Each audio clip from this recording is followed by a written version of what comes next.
What's going on, guys? It's William, combat veteran, real estate investor, millionaire before 30. Today we're going to go over 10 ways to come up with your down payment for a rental property. Now, let me pause for a minute. The best way always has been and always is your own cash from your own reserves. Now that we got that out of the way, let's dive into it.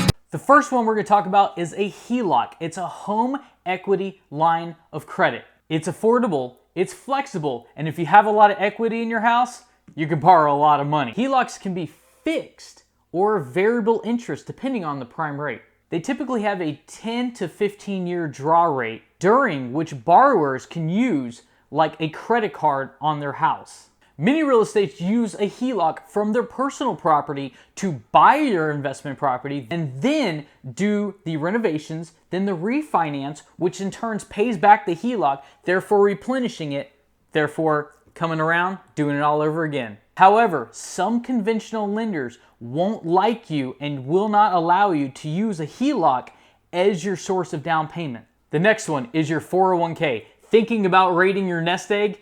Think twice, because it can get tricky when you borrow money from your retirement account to buy investment properties. So, if you know for 100% certainty that you can, in fact, pay back 100% within under 60 days, it will not count as a distribution. Therefore, you will not have to pay taxes on that amount. But if you miss your 60-day deadline to pay it back, you will have to pay back the IRS. The next is your Roth IRA. Now, the Roth IRA and the 401k are very similar. You must pay back the Roth IRA just like the 401k within under 60 days, penalty-free. Another option with the IRA is to use a custodian for a self-directed IRA. Now, this can require a little bit of paperwork, so be sure that you know what you're getting yourself into. Also, remember, you can pull out your contributions only to your IRA at any time. You cannot pull out your earnings, and it must stay there until you're 59 and a half, or you must pay the penalties to the IRS. Another one is seller financing. Now, a lot of people just don't even give this a second thought. They don't even think about it when it comes time to buying an investment property. Now, not all sellers are going to like and entertain seller financing. However, if you can find a seller out there willing to entertain seller financing, those terms that you and the seller come up with are just that. They are your terms. There is no guidelines on to exactly how seller financing work. Whatever you can work out with a seller is the terms that it's going to be. So even though it may take some additional time to find a seller financeable property and a seller willing to work with you, it can be very advantageous in the long run. However, just remember that when you do seller financing, typically and more than likely, they are not going to want to wait 30 years until they can get paid in full. So, with that being said, typically you may have to refi out of this in the short term. No seller typically wants to sit on their property and have you make payments for the next 30 years. Next one is loans from friends or family. Now, keep this in mind. If you're going the conventional route, most lenders will not allow you to take loans from family or friends. However, if you're doing a portfolio loan, then all bets out the window, and typically, depending on that bank, a portfolio lender will allow you to source the down payment from family or friends. Here's another perk. The debt won't necessarily show up on your credit rating. Therefore, it may not affect your DTI. Now, the other one is co-investment from friends or family. So sometimes they might say, hey, I don't want to lend you X amount of money. However, I do want to get in on the piece of the action. Now, you're going to have to go over things like who's overseeing contractors, the renovation of the property management. You're going to have to go over who's going to be responsible for what, and at the end, who gets what as far as the terms go. All that's up to you. It's all negotiations between you, friends, family. So take that with a grain of salt. Sometimes doing business with friends or family can get a little bit weird, but it can also be very advantageous for somebody that's willing to put up a couple bucks. The only wrong exit strategy is to not have an exit strategy or to have the exit strategy not work in your favor. For instance, if you're a buy and hold seller, if you are a wholesaler, or if you're a flipper, all three have different strategies for exit after renovation. Another one is to sell your old stuff.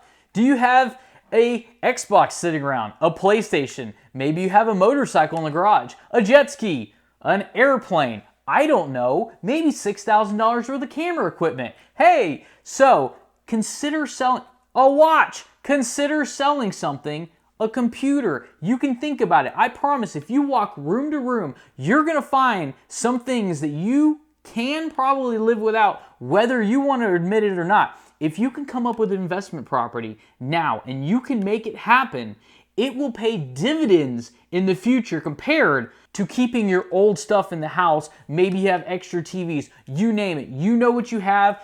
If you can just come up with a couple $1,000s, that's a little bit less that you're going to have to outsource later on, therefore saving you money in interest. Another one, you can fix and flip a property.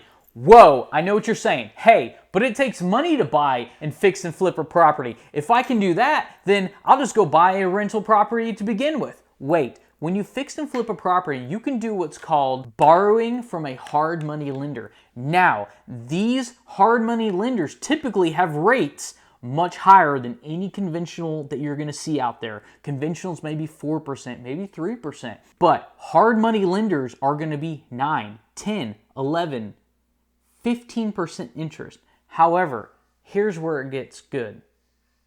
They will finance you regardless of the deal, as long as they look over the ARV and it makes sense to them. And this deal that you're going to be in is only going to be about a 6-month term. That means you get in, you fix it, you get out. Therefore, every month that you're carrying this loan, even if it's 11% interest, you might actually only be paying, say, $1,500 a month in interest. But if you can make this deal happen and make 40 grand at the end, it makes more sense to say, hey, I'll bring in a partner such as a hard money lender. Yeah, it's going to cost me a little bit of money, but a little bit of money coming out of my pocket at the end and having 40 grand afterwards is a much better deal than zero. Okay, now this one is going to come to play, especially with conventional lenders. Now, you must be able to pay off your credit card debt if your DTI, your debt to income ratio, is over their specified amount. Now, if you're watching this in 2020, banks are making changes. They're lowering their DTI from, say, 39% to 35, 34% DTI. So a lot of people that could qualify before the COVID-19 came around can't qualify anymore.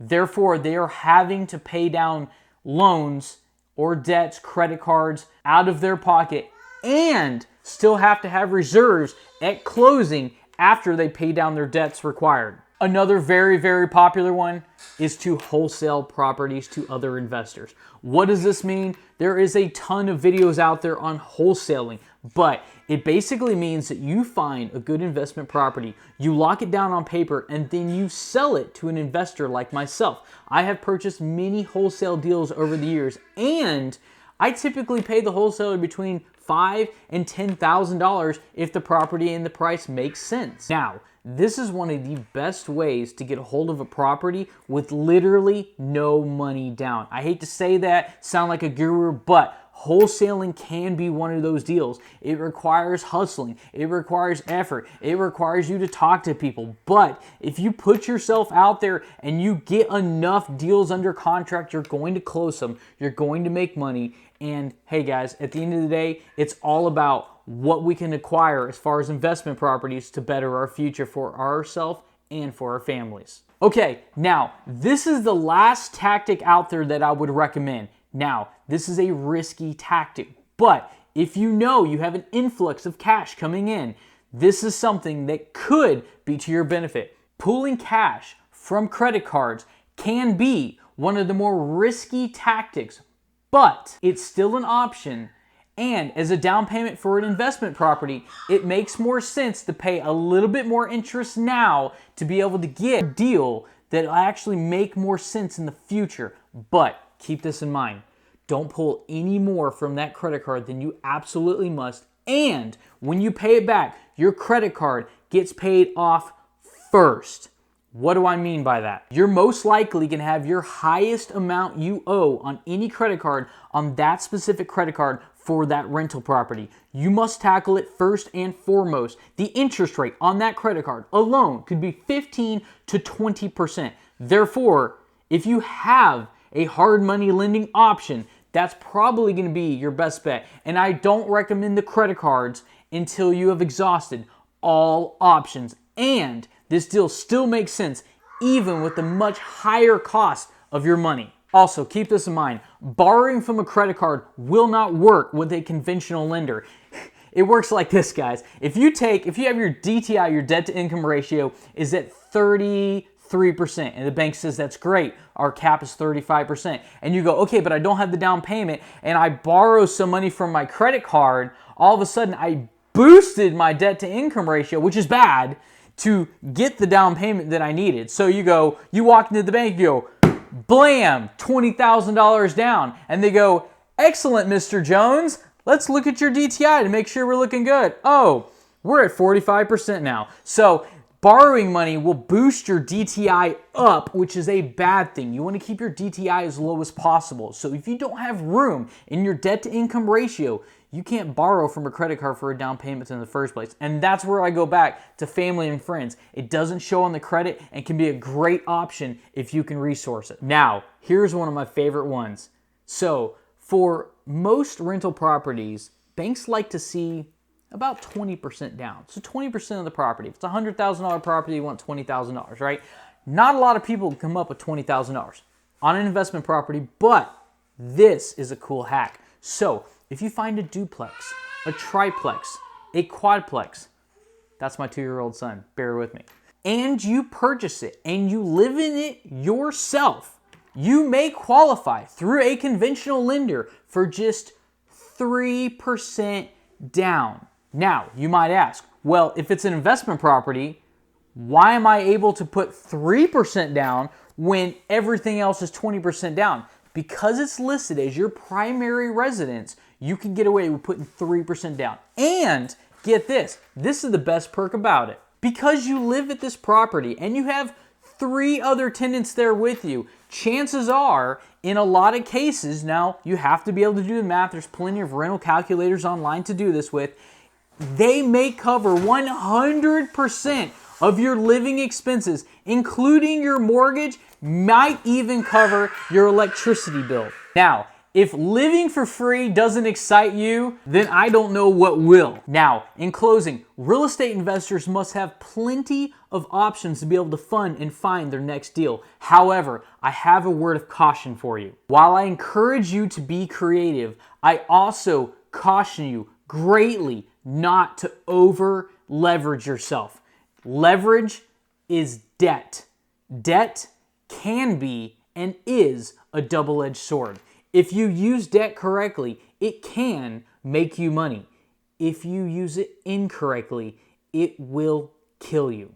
Now, there's still going to be cash reserves required of you and closing costs as well. Regardless, if you borrow from a conventional lender or a portfolio lender, there's going to be reserves required, and they can be 6 months worth of payments to 18 months worth of payments. 18 months worth of payments. And this is after you put your down payment down. That means if you bought a $100,000 house and you put $20,000 down and your payment is $1,000 a month, you still may have to have $18,000 in the bank after you put down your $20,000. I just got off the phone with the bank last week, and that is some of their stipulations right now during COVID-19. Now, they say they're making some changes. That may be around for the long term, and it may be something that's going to pass and will come back to what it was pre-COVID-19. Now, this is where it can get a little bit hairy.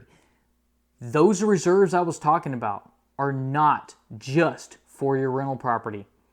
Those 18 months, 6 to 18 months worth of reserves are on all mortgages on your credit report. That means if you have 2 mortgages, your primary and your investment property, and the bank wants, say, 18 months or 6 months, you have to have those on reserves for both of those combined. 6 months for this property and 6 months for this property, or 18 months, 18 months, 12 months, 12 months, whatever the bank or credit union you're using requires. And of course, you'll also need cash for closing as well. Generally, average closing costs on an investment property fall in between 2 and 6% of the purchase price. And that's all we're gonna have for today, guys. My name is William Dauria. If you haven't already, smash that like button, comment, subscribe below, and let me know what you guys think. I upload content weekly, so be sure to check back.